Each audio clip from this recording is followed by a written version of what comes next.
नमस्कार, मैं सुरेंद्र सोरेन। आप देख रहे हैं लाइव लगातार और अब हम चर्चा करेंगे झारखंड सरकार और राजभवन के बीच के तकरार की। तीसरी बार राजभवन ने कल्याण विभाग को यानी सरकार को टीएससी की फाइल वापस लौटा दी है, जिस पर 2 बार राजभवन अपनी आपत्ति दर्ज कर चुका है। दरअसल यह आपत्ति उन 4 नॉमिनेटेड सदस्यों को लेकर के है जो ट्राइबल एडवाइजरी काउंसिल के लिए सरकार की ओर से प्रस्तावित थे। नाम अनुशंसा की गई थी सरकार की तरफ से, राजभवन को वो फाइल भेजी गई थी, लेकिन राजभवन ने उन नामों में अपने सुझाव के साथ साथ आपत्ति भी भेजी थी और सरकार से कहा था कि जो नॉमिनेटेड मेंबर्स के नाम भेजे गए हैं उनका चारित्रिक स्वच्छता प्रमाण पत्र भी साथ में संलग्न करें। दूसरी बार जब राजभवन ने फाइल भेजी थी तब राजभवन ने सरकार के फाइल भेजने के साथ साथ यह भी उसमें टिप्पणी डाली थी कि अगर सरकार को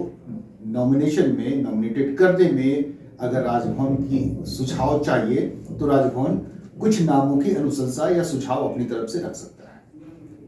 दूसरी बार लौटी और अब ताजा खबर यह है कि तीसरी बार भी फाइल लौटा दी गई है, क्योंकि सरकार ना ही अपने स्टैंड से पीछे हट रही है ना ही राजभवन। इसके कुछ अलग मायने भी हो सकते हैं। क्या कुछ मायने हो सकते हैं? राजभवन आखिर ट्राइबल एडवाइजरी काउंसिल को लेकर इतनी सशक्त या सशंकित क्यों है कि इस बॉडी के निर्माण में अपनी भूमिका ज्यादा से ज्यादा हस्तक्षेप कर रही है? हमारे साथ हैं हमारे राजनीतिक संपादक आनंद कुमार जी। इनके साथ बातचीत के क्रम में हम इस बात को समझने की कोशिश करते हैं कि ट्राइबल एडवाइजरी काउंसिल हर सरकार में ये गठित की गई, लेकिन इस बार जो पेचीदगियां आई है इससे पहले कभी नहीं हुई और राजभवन और सरकार के बीच इस तकरार का कोई अंत नजर नहीं आ रहा। देखिए सुरेंद्र जी, ये मुद्दा जहाँ तक मुझे लगता है ये टीएससी का मामला उतना नहीं है जितना राजनीतिक विचारधाराओं के टकराव का है।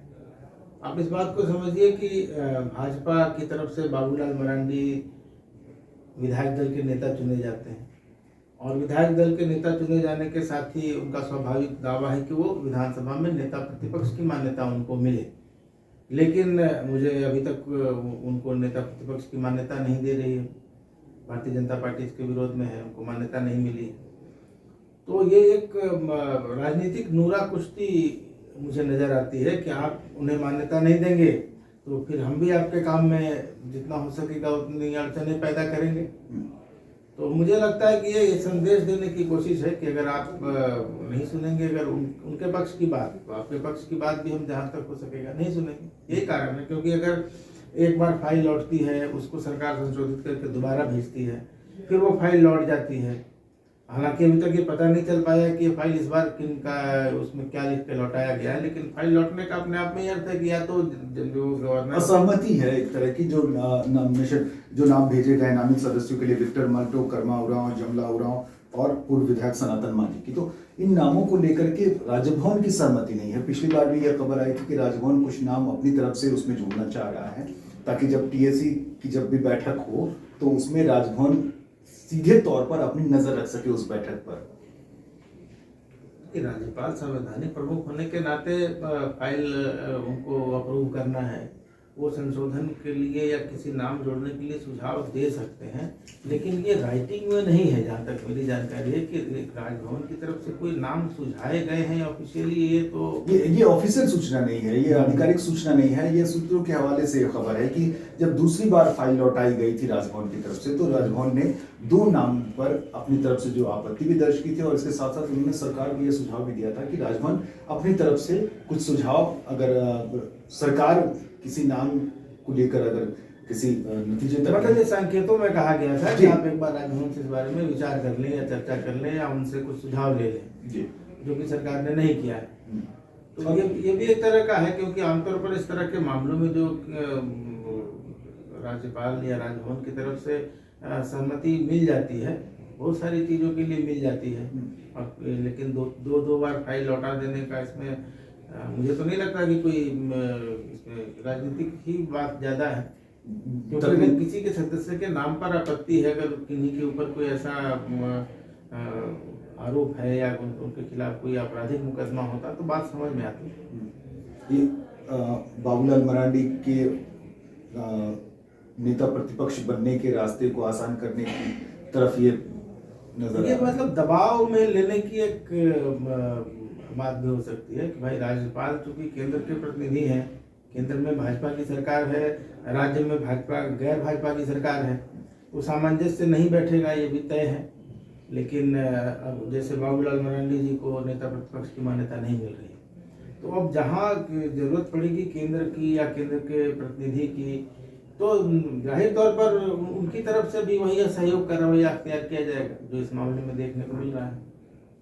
आने वाले दिनों में और इसके नतीजे दूसरी तरफ से भी नजर क्योंकि अगर मतलब जैसे पिछली बार भाजपा की सरकार थी, तो भाजपा की सरकार थी और जो नाम भेजे गए थे उस पर राजभवन की सहमति मिल गई थी, तो या तो फिर उसमें ये माना जा सकता है कि राजभवन के साथ विचार विमर्श करके वो टीएससी की नामित सदस्यों की सूची तैयार की गई होगी, इस बार नहीं की गई है, तो ये कारण ये भी हो सकता है। लेकिन चूंकि ये कारण कोई आधिकारिक टिप्पणी इस पर नहीं आ सकती है, इसलिए हम लोग ये मान के चल सकते हैं कि सरकार को दबाव में लेने के लिए, और एक भी हो सकता है कि बाबूलाल मरांडी को अगर आप नहीं देंगे मान्यता तो हम भी आपके कामकाज में थोड़ी बहुत तो अपनी भूमिका निभाएंगे। जो संवैधानिक दायरे में रह के किया जा सकता है वो उनका अधिकार है, वो कर रहे हैं। बिल्कुल। और सत्र के दरमियान विधानसभा के अंदर यानी सभा कक्ष में, सदन में सरकार ने इशारों में इस बात की गुंजाइश भी जाहिर कर दी है और राजभवन के सीधी टिप्पणी ना करते हुए बल्कि राजभवन की इस भूमिका पर सवाल भी खड़े कर चुकी है। तो टीएससी, एक तरफ टीएससी जो संवैधानिक संस्था है, सबसे बड़ी संस्था है, जनजातीय सलाहकार परिषद, इनके गठन को लेकर के पिछले 6 महीने से कवायद जो चल रही थी वो अब तक जारी है, तो वहीं दूसरी तरफ नेता प्रतिपक्ष का पद भी रिक्त पड़ा है। चलिए, आप देखते रहे लाइव लगातार, हम आपको और भी जो तत्कालिक मुद्दे होंगे, जो समसामयिक मुद्दे होंगे, उन पर अपनी राय के साथ आपसे जुड़ते रहेंगे। न्यूज अपडेट के लिए आप हमारे चैनल को सब्सक्राइब करें। आप हमें फेसबुक और इंस्टाग्राम पर भी फॉलो कर सकते हैं। बने रहे लगातार.in के साथ।